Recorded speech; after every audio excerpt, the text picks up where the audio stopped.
সূরাতে আল্লাহ তাআলা একটা গাবি জবাইয়ের কিচ্ছা আলোচনা করেছেন। এই গাবি জবাইয়ের কিচ্ছা আলোচনা হওয়ার কারণে সূরার নাম সূরাতুল বাকারা। ঘটনাটা কেমনে ঘটেছিল একটু আলোচনা আপনাদের খেদমতে করার দরকার, বুঝার দরকার। আর এই আলোচনা থেকে শুধু কিচ্ছা শুনে মজা ভোগ করা না, আল্লাহ তাআলা যে শিক্ষা আমাদের দান করেছেন এই শিক্ষা নিয়ে যাওয়ার চেষ্টা করব। ওয়াজ তো প্রত্যেক দিন হবে না, সারা বছর হবে না, এক বছরে একবার বা দুইবার হবে। আমলের নিয়তে আলোচনা শুনি, জীবন গঠনের জন্য আলোচনা শুনি, জীবন ধন্য হবে, পরকাল কামিয়াবির জীবন আসবে। সম্মানিত হাজিরিন, ঘটনাটার যেইভাবে ঘটেছিল তাফসীরের কিতাবে লেখেন, মূসা আলাইহিস সালাতু ওয়াস সালামের জামানায় বনি ইসরাইল একজন জমিদার লোক ছিলেন। এই জমিদার লোক, ওনার কোনো ছেলে সন্তান নাই, ওনার আল্লাহ তাআলা একটা মেয়ে সন্তান দান করেছিলেন। তো তার একটা ভাতিজা ছিল, কিতাবের মধ্যে লেখেন ভাতিজাটা ছিল একটু বখাটে, সন্ত্রাসী টাইপের, মোটামুটি সে সন্ত্রাসী বখাটে।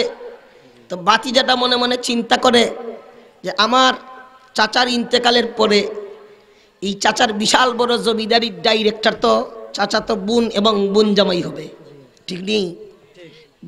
চাচার ঘরে কোনো ভাই নাই, চাচা তো বোন আছে। তো জমিদারির ডাইরেক্টরই চাচা তো বোনের হাতে আসবে আর বোন জামাইয়ের হাতে আসবে।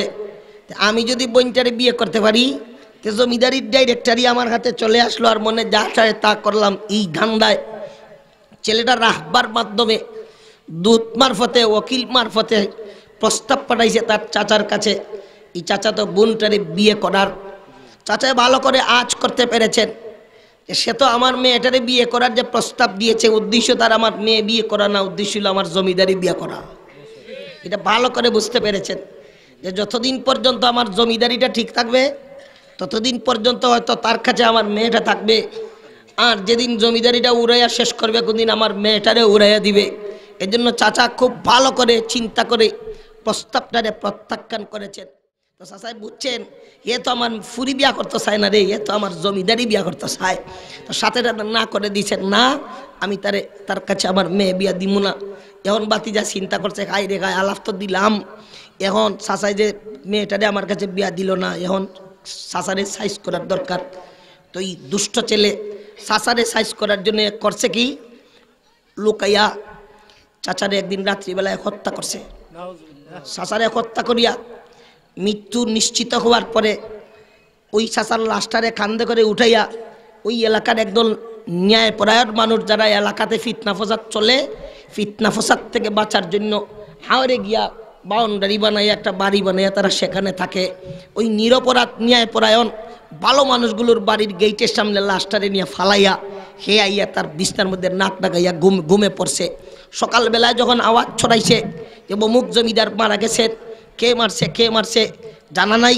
তো ঝাঁকে ঝাঁকে মানুষ যায় জমিদারের লাশ দেখে। পর্যায়ে বাতিজাটাও তার কামরা থেকে বের হইয়া দৌড় মারিয়া চাচার লাশের সামনে গিয়া কান্নায় লিপ্ত গিয়া গেছে। এমন কান্দা দিছে, আমার চাচারে কে মারছে, আমার চাচার জানের বদলা জান চাই, হত্যার বদলা হত্যা চাই, নতুবা আমি জান দিয়া দিমু। এমন কান্না আরম্ভ করছে। এটার নাম হইল মায়া কান্না, আসল কান্না না। এমন কান্না আরম্ভ করেছে, উপস্থিত জনতা ভাবতে শুরু করেছে কোন সময় নিয়ে হার্ট অ্যাটাক করিয়া মারা যায়। তখন সবাই চিন্তা করলো, মুরব্বী যারা, এক ফ্যামিলির দুইটা মানুষ একসাথে মারা যাবে, এক ফ্যামিলির দুইটা লাশ একসাথে দেখতে চাই না। বাতিজাটারে শান্ত করার দরকার। ওই জমিদারের বাতিজাটারে মুরব্বী সাহেবানরা বুঝাইলেন, ছেলে শোনো, আমরা যদিও জানি না তোমার চাচা জমিদারকে কে হত্যা করেছে, আমাদের সামনে এখন আল্লাহর পয়গম্বর মূসা আলাইহিস সালাতু ওয়াস সালাম জিন্দা আছেন, চিন্তার কোনো কারণ নাই। ওহির সাথে আল্লাহর পয়গম্বরের সম্পর্ক আছে, আমরা আল্লাহর পয়গম্বরের খেদমতে যাব, আবেদন করব আল্লাহর পয়গম্বর এই জমিদারকে কে মেরেছে, আল্লাহ তাআলার দরবার থেকে আমাদের খবর এনে দেন। মূসা আলাইহিস সালাতু ওয়াস সালাম আল্লাহ তাআলার দরবার থেকে সংবাদ এনে আমাদের জানায় দিবেন, আমরা উপযুক্ত বিচার করব। এই প্রস্তাব দিবার পরেও যদি সে কান্দা বন্ধ করে না, সন্দেহ জন্ম নিবে কিনা, সন্দেহের দানা বাঁধবে। এজন্য বাতিদাটা ঠান্ডা হয়েছে, কল্পনাও করতে পারে নাই হত্যাকারীকে বের হয়ে যাবে। ওই মুরব্বী সাহেবানরা সংঘবদ্ধ হইয়া আল্লাহর পয়গম্বর মূসা আলাইহিস সালাতু ওয়াস সালামের খেদমতে গেলেন। আল্লাহর পয়গম্বরের খেদমতে আবেদন জানাইলেন, আল্লাহর পয়গম্বর, জমিদারকে কে হত্যা করেছে আমরা জানি না, আপনি আল্লাহ তাআলার দরবারে দোয়া করেন, আল্লাহ তাআলার দরবার থেকে খবর এনে দেন, আমরা হত্যাকারী চিহ্নিত করো তো, তার উপযুক্ত বিচার করতে চাই। মূসা আলাইহিস সালাতু ওয়াস সালাম আল্লাহ তাআলার দরবারে দুই হাত বাড়াইয়া দোয়া করেন, আল্লাহ গো, এই বনি ইসরাইল জাতি দুষ্ট জাতি জমিদারকে কে হত্যা করেছে আপনি যদি খবর জানায় না দেন, এরা হয়তো আমাকে ছেড়ে চলে যাবে, আমাকে অস্বীকারও করতে পারে, এরা ঈমান গাড়া হয়ে চিরকালের জন্য জাহান্নামী হয়ে যাবে। আল্লাহ তাআলা জানায়া দাও কে জমিদারকে হত্যা করেছে। রব্বুল আলামিন সাথে রাতে মূসা আলাইহিস সালাতু ওয়াস সালামকে হত্যাকারী বের করার জন্য যেই ব্যবস্থা দিয়েছিলেন সেই ব্যবস্থার আলোচনা সূরাতুল বাকারার ৬৭ নম্বর আয়াতে আল্লাহ তাআলা ফরমান, ওয়া ইয কালা মূসা লিকাউমিহি ইন্নাল্লাহা ইয়া'মুরুকুম আন তাযবাহু বাকারা। পিছন দিকে দেন, এখানে আবার স্মরণ করুন সেই ঘটনা যখন মূসা আলাইহিস সালাতু ওয়াস সালাম ওনার জাতিকে বলেছিলেন, হে আমার জাতির লোকেরা শোনো, আল্লাহ তাআলা নির্দেশ প্রদান করছেন তোমরা একটা গাবি জবাই করো। গাবিটারে জবাই করে তার চামড়া চুলাইয়া গাবির শরীর থেকে এক টুকরা গোশত নিয়া লাশের গায়ে ডিল মারো। লাশের গায়ে ডিল মারার সাথে সাথে লাশ জিন্দা হয়ে সে নিজে বলবে আমাকে ও মুখ হত্যা করেছে। সুবহানাল্লাহ। আচানক ব্যবস্থা, আচানক কারবার। মূসা আলাইহিস সালাতু ওয়াস সালাম জানায় দিলেন তোমরা একটা গাবি জবাই করো। তো এরা বলে কালু আতাত্তাকিদুনা হুজুয়া, আল্লাহর পয়গম্বর আপনি আমাদের নিয়ে একটু ডং তামসা শুরু করেছেন নাকি? গাবি জবাই করমু আর গাবির চামড়া চুলাইয়া তার গোশত দিয়া লাশের গায়ে ডিল মারমু, লাশ জিন্দা গয়ে সে নিজের হত্যাকারীর খবর বলবে। মূসা আলাইহিস সালাতু ওয়াস সালাম ফরমান, কালা আউযু বিল্লাহি আন আকুনা মিনাল জাহিলিন। ফালতু ডংনাং করা এটা জাহিল ওয়াক্ক মানুষের কারবার। ওয়াক্ক মানুষের অন্তর্ভুক্ত হওয়া থেকে আমি আল্লাহ তাআলার দরবারে পানা চাই। যা বলেছি সত্য বলেছি। একটা কথা ভালো করে জানার দরকার, আমরা ডংনাং করি যে ডংনাঙ্গে হাসি ঠাট্টা বের হয়। রাসূল করিম সাল্লাল্লাহু আলাইহি সাল্লাম কিছু ডং করতেন, যে ডংগুলো ছিল সত্য ডং। একটা ডংয়ের কথা বলি, মজার ডং।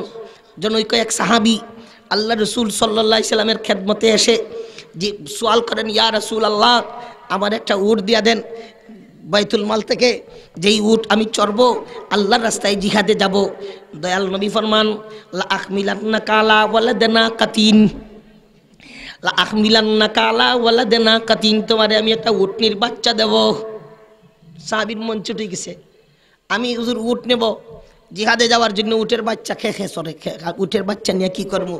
যে সময় সাহাবীর বর্ণনা হয়ে গেছে, দয়াল নবী ফরমান, ওয়াহাল তালিদুল জামালা ইল্লা নুকুফ আও কামা কালা সাইয়্যিদুনা রাসূলুল্লাহি সাল্লাল্লাহু আলাইহি ওয়াসাল্লাম। আরে দুনিয়াতে যত উট আছে সব উট আর একটা উটনির বাচ্চা, ঠিক না বেঠি? দুনিয়ার যত উট আছে এটা আর এক উটনির বাচ্চা না? তাইলে নবীজি বলছেন যে এটা সঠিক বলছেন, আর মন খুশ করার জন্য বলেছেন। এই জাতীয় ডং করা আর মুস্কি হাসি দেওয়া এটা ঠিক আছে, ঠাট্টা মস্কারি করা ঠিকও না, ঠাট্টা দিয়ে হাসাও ঠিক না, ঠাট্টা দিয়ে হাসি বের হয় যে কারবারও ঠিক না। আল্লাহ এমন কারবার থেকে আমাদের বেঁচে থাকার তৌফিক দান করেন, সকলেই বলি আমিন। মূসা আলাইহিস সালাতু ওয়াস সালাম যখন বললেন, আরে আমার জাতি, আল্লাহ বলছেন একটা গাভী জবাই করো। জবাই করে সেই গাভীর চামড়া চুলাইয়া শরীরের এক টুকরা গোশত নিয়া গাভীর গায়ে ডিল মারো। গাভী জিন্দা গয়ে বলবে, লাশের গায়ে ডিল মারো। লাশ জিন্দা গয়ে বলবে তাকে কে হত্যা করেছে। তারা যখন বুঝতে পারলো আল্লাহর পয়গম্বর সত্যই বলেছেন, তখন তারা একে একে কিছু প্রশ্ন করা আরম্ভ করলো, আজব প্রশ্ন। এই বনি ইসরাইল জাতি ছিল অসভ্য জাতি। হাদিস শরীফের মধ্যে আছে, সাদ্দাদা বনু ইসরাঈল আলা আনফুসিহিম ফাসাদ্দাদাল্লাহু আলাইহিম। বনি ইসরাইলেরা যে কোনো বিষয়কে তাদের উপরে স্বেচ্ছায় কঠিন করেছে, এজন্য আল্লাহ তাআলা বিষয়কে কঠিন করে দিয়েছেন। মূসা আলাইহিস সালাতু ওয়াস সালামকে তারা এবার বলে কালু দুউ লানা রাব্বাকা ইউবাইয়িন লানা মা হিয়া কালা ইন্নাহু ইয়াকুলু ইন্নাহা বাকারাতুল্লাহ ফারিদু ওয়ালা বিকর আওয়ানুম বাইনা যালিকা ফাফআলু মা তুমারুন। ও মূসা, আপনি যখন রং করলেন না, ঠিকই বললেন গাভী জবাই করব, এই গাভীটার বয়স তো বললেন না, কোন বয়সের গাভী হইতো বয়সটা বলে দেন। আপনাদের ভালো লাগতেছে? গাভীর বয়সটা বলে দেন। আপনি ডাক্তারের কাছে গেছেন, ডাক্তার সাহেব যদি রোগের কোনো বয়লা থাকে ওষুধ লেখবার আগে বাম সাইডে দিয়া গড় দিয়া বয়লা লিখে দিব। যদি এই রোগের কোনো বয়লা থাকে আর আপনি খামাকা ডাক্তার সাহেব বলবেন স্যার ওষুধ এতটা লিখলেন, বিজি দিলাম 500, কোনো বয়লা লিখলেন না। তো ডাক্তাররাও ট্রেনিংয়ের মধ্যে প্র্যাকটিস করে আইছে, রোগ চিনিয়া রোগী চিনিয়া ওষুধ লিখতেইব। যে সময় দেখবো রোগীরে কিছু বয়লা না দিলে ওষুধ খাইতো না, তো মজার মজার খানি যা আছে এখন তো বোয়াল মাছ খুব সহজে পাওয়া যায়, ঠিক না? কইয়া দিব বোয়াল মাছ খাইতে পারতে নাই, কইয়া দিব টমেটো খাইতে পারতে নাই, টমেটোর কেজি এখন 7 টাকা 10 টাকা। ভিটামিনযুক্ত খাবার, এখন ফরমালিন মুক্ত খাবার, টমেটো খুব দ্রুত পাওয়া যায়, কইয়া দিব টমেটো খাইও না। দিছেন নি গজব ডালিয়া? সহজটারে আপনি কঠিন করলেন না। আল্লাহ তাআলা বলছেন একটা গাভী জবাই করো, জিন্দা আছে, হায়াত আছে, ঠেলার ছুটে পড়ে যায়, দুর্বল একটা গাভী নিয়েও যদি এরা জবাই করতো আর এটার চামড়া চুলাইয়া গোস্ত নিয়ে লাশের গায়ে ডিল মারতো, এদের কাম হয়ে যেত। না না, ওয়ালাকিন সাদ্দাদা বানু ইসরাঈল আলা আনফুসিহিম ফাসাদ্দাদাল্লাহু আলাইহিম। এরা এদের উপরে বিষয়টারে কঠিন করেছে, আল্লাহ তাআলা পাথরের মতো কঠিন করে দিয়েছেন। ও মূসা, আল্লাহ তাআলার দরবারে একটু দোয়া করেন, গাভীর বয়সটা যেন জানায়া দেন। আল্লাহ তাআলার দরবারে দোয়া করলেন, আল্লাহ তাআলা জানায়া দিলেন, ওরে জাতি শুনো, আল্লাহ বলেছেন এমন একটা গাভী তোমাদের জবাই করতে হবে, এই গাভীটা একেবারে জোয়ানো না, একেবারে বুড়িও না, মাঝারি বয়সের, লা ফারিদুন বুড়াও না, ওয়ালা বিকরুন একেবারে কুমারীও না, আওয়ানুম বাইনা যালিকা এর মাঝামাঝি বয়সের করতে হবে। যা বলেছি, যা বলা হয়েছে তা করো। ও মূসা, গাভীর বয়স পাইলাম, গাভীর তো রং পাইলাম না, গাভীর রংটা কেমন হবে? আল্লাহ তাআলার দরবারে দোয়া করেন যেন আল্লাহ গাভীর রংটা জানাইয়া দেন। মূসা আলাইহিস সালাতু ওয়াস সালামের খেদমতে তারা বলে কালু দুউ লানা রাব্বাকা ইউবাইয়িন লানা মা লাউনুহা। আল্লাহ তাআলার দরবারে দোয়া করেন গাভীটার রং যেন জানাইয়া দেন। আল্লাহ তাআলার দরবারে মূসা আলাইহিস সালাতু ওয়াস সালাম দোয়া করলেন, আল্লাহ তাআলা জানাইয়া দিলেন কালা ইন্নাহু ইয়াকুলু ইন্নাহা বাকারাতুন সাফরা উফাকিউল লাউনুহা তাসুরুন নাজিরিন। এই কওমের মানুষ, এই জাতিরা শুনো, আল্লাহ তাআলার দরবারে দোয়া করেছি, আল্লাহ বলেছেন এমন একটা গাভী তোমরা জবাই করতে হবে যেই গাভীটা গাঢ় হলুদ রঙের হবে। সুবহানাল্লাহ। আমি আপনাদের জিজ্ঞাসা করি, এত বড় মাজমা মুরব্বী সাহেবান যারা যারা 60, 65, 65 বছরে আছেন, জীবনে কোনোদিন ওলদা রঙের গাই দেখছেন নি? দেখছেন নি? আমি যা বুঝছি যে মনে হয় ওই একটা গাভী আল্লাহ ওই সময় দুনিয়াতে দিছিলেন। হ্যাঁ, গাঢ় হলুদ বর্ণের, একেবারে গাঢ় হলুদ বর্ণের গাভী করতে হবে, পাতলা হলুদ না, একেবারে লেফা হলুদ, গাঢ় হলুদ বর্ণের, সফরা ও ফাকিউল লাউনুহা। দর্শনার্থীরে এই গাভী খুশি করে দেয়, দেখলেই একজন গরম মিজাজের মানুষ গাভী দেখিয়া তার হাসি বের হয়ে যায়, মন আনন্দিত হইয়া যায়। ও মূসা, গাভীর বয়স পাইলাম, গাভীর রং পাইলাম, গাভীর তো গুণগত মান পাইলাম না, এটা আল্লই তো না, আল্লই তো না। দেখেন যে খারবারটা আরম্ভ যে করছে এরা।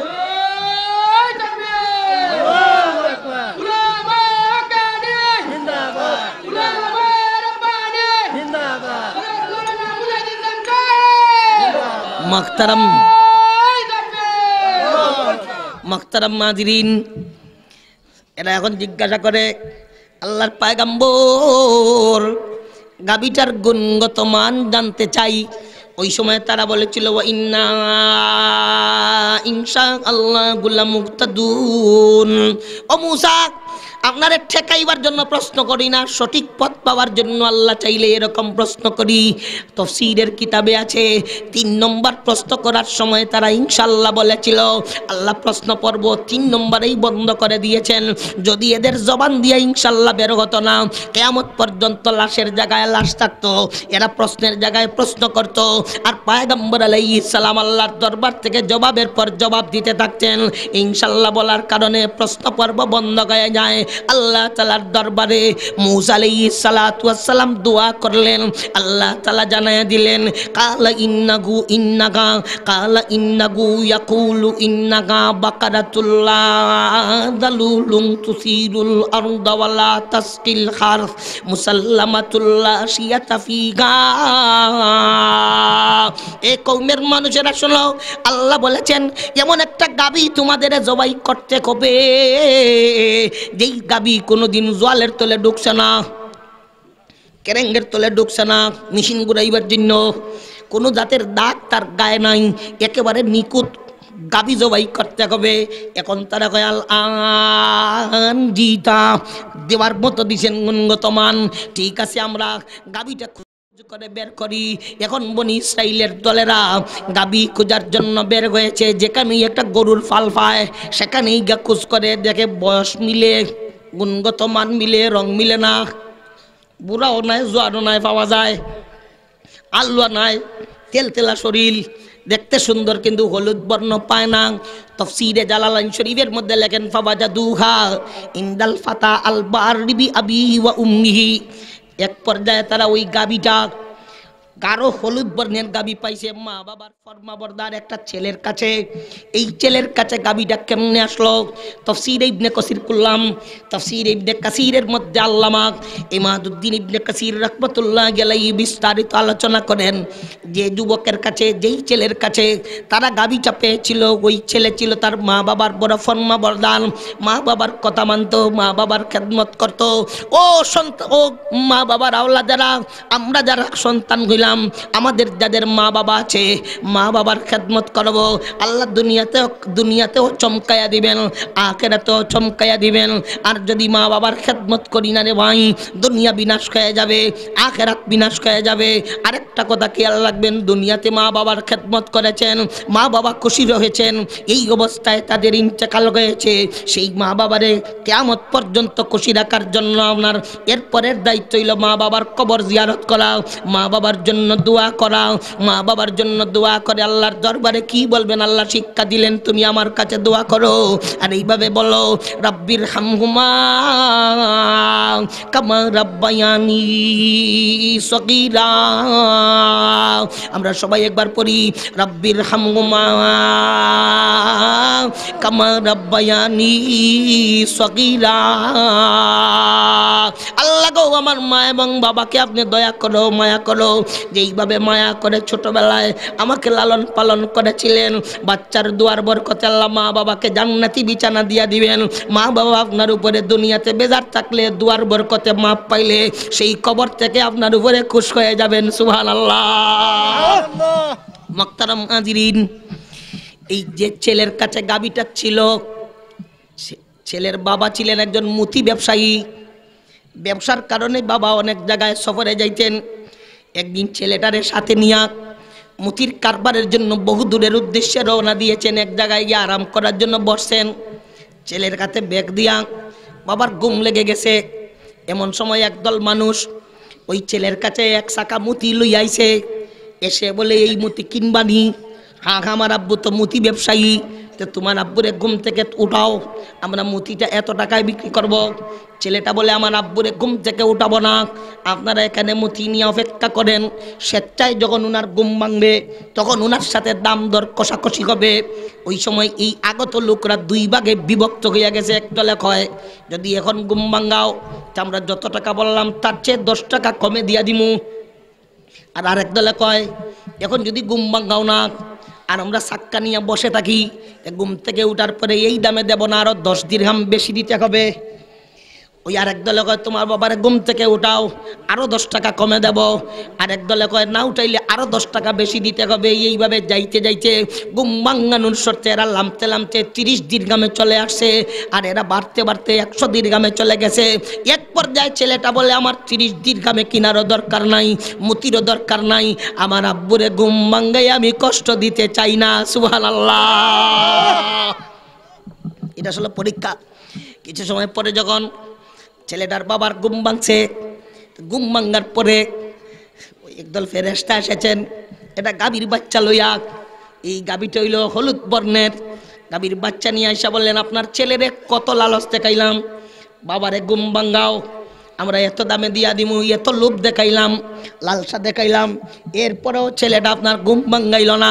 আমরা খুশি হইলাম, আল্লাহ তাআলা আপনার ছেলের প্রতি খুশি হইলেন। আমরা একটা গরুর বাচ্চা দিলাম, একদিন আপনার ছেলের বড় কাজে লাগবে। সফর শেষ করিয়া গরুর বাচ্চা লইয়া বাড়িতে আসছেন। ভিতরে আরও অনেক লম্বা লম্বা আলোচনা আছে, কোনোটার মোতাবার, কোনোটা গায়রে মোতাবার, এজন্য সেই দিকে আর যাই না। ওই গাভীর বাচ্চাটা নিয়ে আসছেন। কিছুদিন পরে আল্লাহর বান্দা এই ছেলেটার বাবার ইন্তেকাল হইয়া গেছে। ছেলেটা ওই গাভী নিয়া মাঠে চড়াইতে যায়। কোন সময় যখন ওই গাভীটা লাফারিদু ওয়ালা বিক্রুন, একেবারে কুমারীও রয়ে নাই, একেবারে বুড়াও হয় নাই, মাঝারি বয়সে চলে এসেছে। এই দিকে জমিদার মারা গেছে, আর তারাও গাভী কিনার জন্য চতুর্দিকে পাগল গইয়া ঘুরায়, চতুর্দিকে ঘুরায়, গাভী তো পায় না।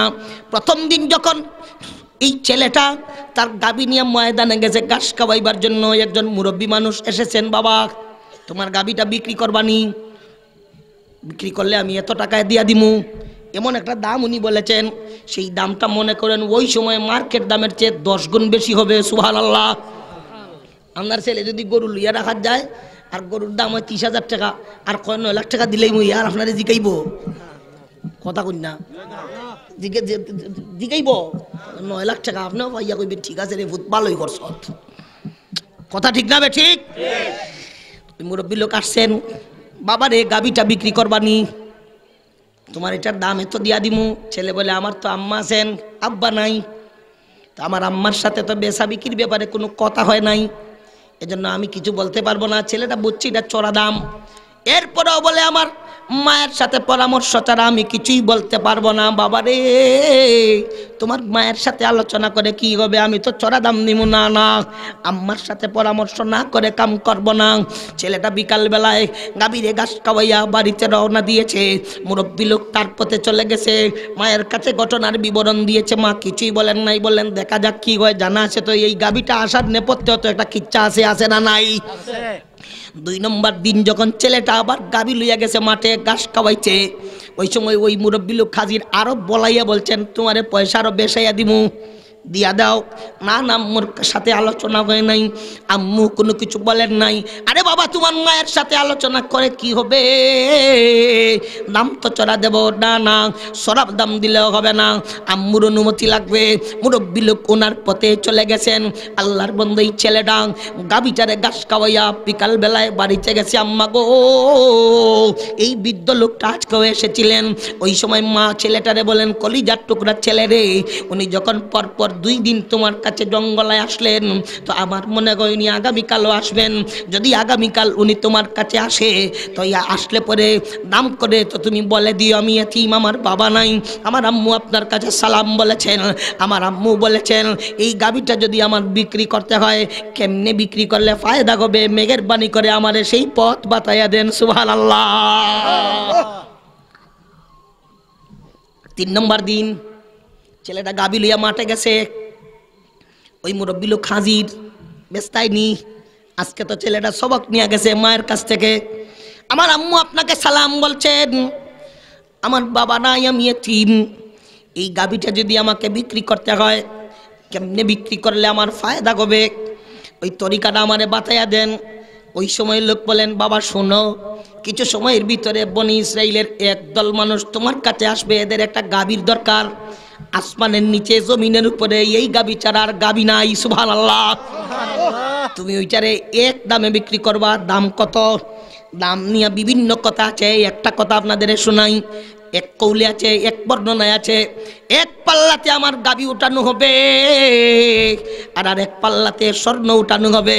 আমার গাবির ওজনে কাটায় কাটায় স্বর্ণ সমান হলে এই পরিমাণ স্বর্ণ যদি আমাকে দিতে পারেন, গাবি তোমাদের কাছে বিক্রি করব। সুবহানাল্লাহ।